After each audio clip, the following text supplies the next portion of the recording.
Okay, Perek Zayin, Mishna Yud Bet. Ever sheyatza mikzato. So we said that the Korban Pesach has to be slaughtered and offered, of course, on the in the Bet HaMikdash, has to remain in the walls of Yerushalayim. Now remember, there's a lot of people, all of Bnei Israel's there for the Korban Pesach, and it might have gotten tight. And what if you're carrying your Korban Pesach from where it was slaughtered, the innards were offered, etc., and now you're walking to where you're supposed to eat it. It's supposed to be in Yerushalayim, and what happens is, accidentally, you walk outside of Yerushalayim. So if it completely goes outside of Yerushalayim, we mentioned in another Mishnah, invalid. What if part of it goes outside of Yerushalayim? So, very detailed, of course. So, ever sheyatza mikzato. Let's say one limb, you're hanging it over your shoulders, and the leg sticks out of Yerushalayim.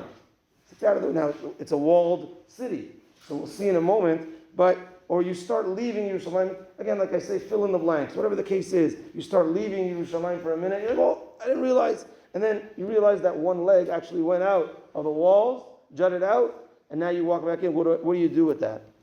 So here, we know that there's a rule that we mentioned also yesterday, you're not allowed to break the bones of the Korban Pesach, be it if you want to eat the marrow inside, or even if you don't want to, but you're not allowed to break the bones of the Korban Pesach.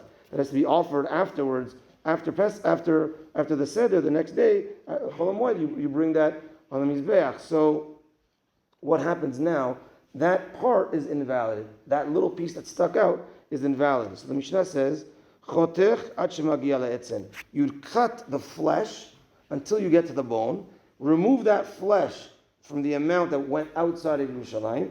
That flesh is invalid. You're going to have to burn that.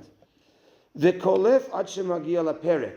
Now, the bone as well. So imagine you cut the flesh off and downward. So you cut the flesh off, that's going to be burnt. But there's the bone there that's also part of the invalid part, and you can't break the bone. So the Mishnah says that you're going to peel up on the flesh, the allowed flesh, till you get to the joint, and you could cut there. It's not considered cutting the bone.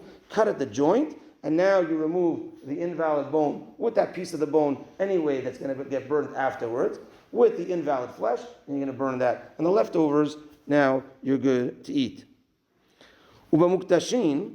Now, the reason why you can't eat the Korban Pesach outside of Yerushalayim, and it's not limited to just Korban Pesach, all the Korbanot, because the Pasuk says, Ubasar basadeh terefa lo tochelu.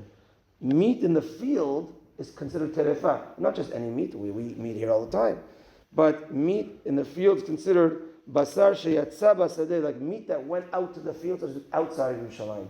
So it's not just limited to Korban Pesach, all Korbanot. The only difference is, all Korbanot don't have this rule of you can't break the bone. And therefore the Mishnah says, V'muktashin, other Korbanot, kotzitz bekofitz, she'en bo mishum shvirat ha'etzem. You just cut it with a cleaver, meaning you know this part went out of Yerushalayim, just cut it with a cleaver, including the breaking of the bone, you burn that part, and the rest is kosher to eat. Now what about the doorway? So if you look at a doorway, it's recessed a little bit, and there's the actual door, and then it's recessed on the other side. So a person's walking out, now let's say he's in the doorway before the door. Is that considered outside of Yerushalayim? Because Jerusalem was a walled city, it had gates. The gates were thick, it wasn't like little doorways. Thick, you go to Yerushalayim, you see the thick, so it's a thick entrance and exit. Now you're in the entrance, you're like, oh, I didn't go out yet. Did I go out, did I not go out? I'm in the entranceway. So says the Mishnah, min ha'agaf v'lifnim kelifnim, min ha'agaf v'lachutz kelachutz. If you are in the inner part, before the door, so to speak, because there's an actual gate, so it's considered like you're on the inside. If you're on the outside of the door, even though I'm inside the walls, the thickness of the gate, you're considered on the outside. Rabbi Ovadia Bartimur says, what if you are in the place of the door, where the door was? The door is now open. That's considered on the outside. The door's on the outside. You're not on the inside. You're on the outside. But here's the Mishnah ends with an interesting point. Hachalonot ve'ovi choma. There's windows. There's windows in the wall of Yerushalayim. So let's say you want to rest. You put your animal on the windowsill, thick windowsills, because again, remember big boulders as big rocks as the.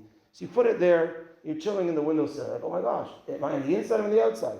So the windows, so people don't jump out of windows, right? That's on an exit. So in the windowsill is all considered inside, even if you're right at the edge. And so too, the ovia choma, the thickness of the wall. Let's say you want a breather. There's so many people there, and you decide. Kids, they like to walk on top of they see curbs. They walk on the curb, whatever. So you got a little ramp, and you walk on top of the wall. You're on top of the wall walking on that thickness of the wall. You're also considered inside Yerushalayim because people don't jump outside, right? So on the thickness of the wall, be it in the window or on the top of Yerushalayim, with your Korban Pesach, you're considered on the inside. Bezrat Hashem, very soon we'll be zocheh to experience all these halachot. Baruch Adonai le'olam, amen. Rabbi Chananya ben HaKashem Ratzah HaKadosh Baruch Hu lezakot et lefich achi ba'adam tram so shneimer Adonai hafetz man tzidko yagdil Torah ve'yadir.